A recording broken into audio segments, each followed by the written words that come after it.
Marta, así que estamos viendo que no es el azar el día elegido por los terroristas. Las implicaciones que tiene este atentado son verdaderamente importantes. Para empezar, el turismo es la principal fuente de riqueza.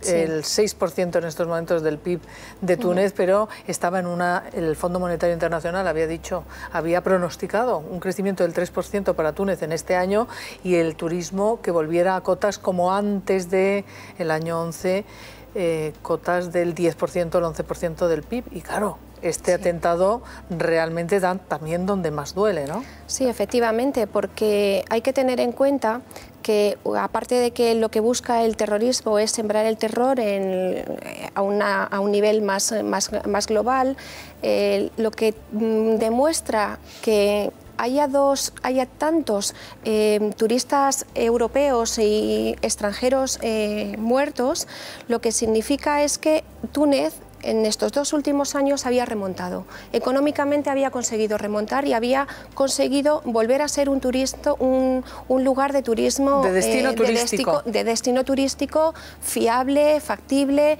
y además, seguro. Con esto se rompe. Esta buena suerte se rompe. Por lo menos van a intentar que esta situación se revierta.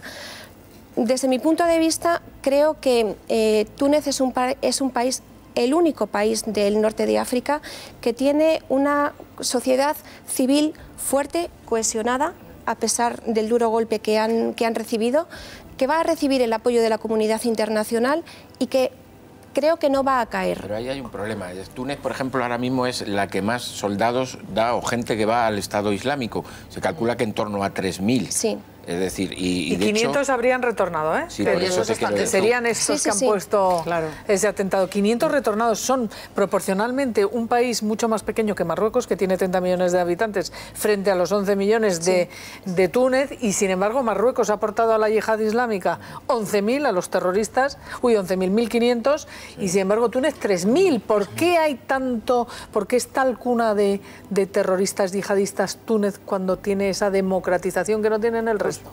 Bueno, pues los factores son varios. En primer lugar, Túnez es un país efectivamente muy pequeñito, pero que tiene unas fronteras muy permeables con Libia y con Argelia, que son 2 países que han caído hace ya mucho tiempo. Si ponemos la situación en un mapa, en un mosaico, nos tenemos que remontar a años antes, en 1992, cuando en Argelia se frustra con el FIS con el golpe de Estado del FIS, las elecciones que habían de alguna manera dado el poder a los islamistas.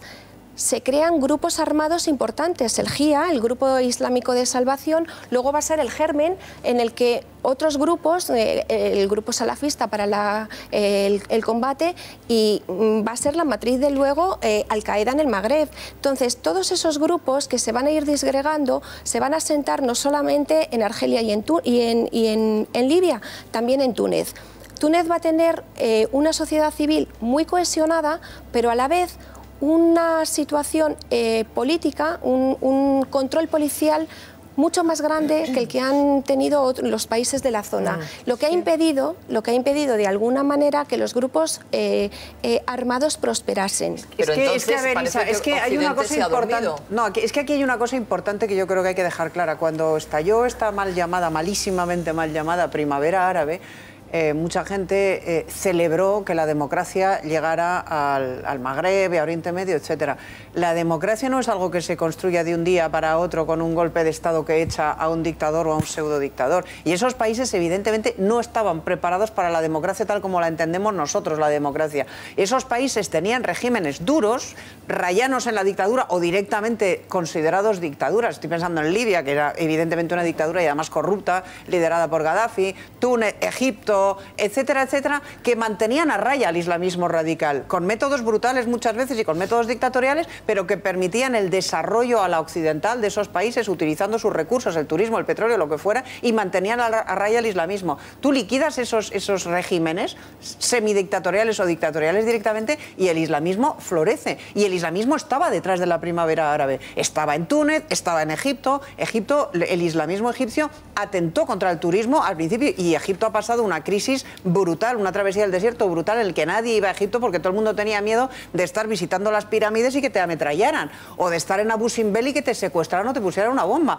Y esto evidentemente hizo mucho daño a la economía egipcia. Ahora van a por lo mismo en Túnez.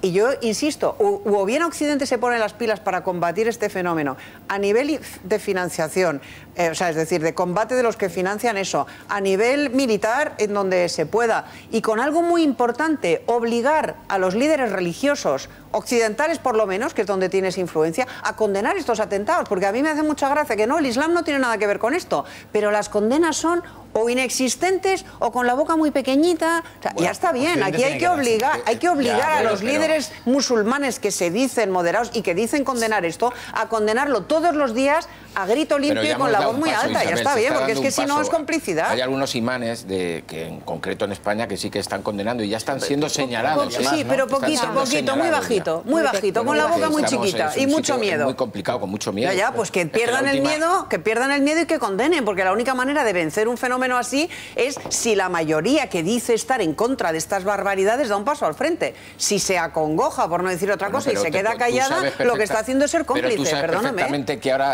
a raíz de precisamente la denuncia de los atentados en Francia, que algunos imanes se posicionaron en contra, en concreto en España, alguno de ellos está siendo ya señalado, en concreto el centro islámico de al lado de la mezquita del M30, que lo señalen, está ya señalado. Pues que lo señalen, ¿qué le vamos a hacer? Tú, a muchos nos señalaron en el País Vasco por levantar la voz, pero es que alguien tiene que oponerse a este tipo de brutalidades. Oye,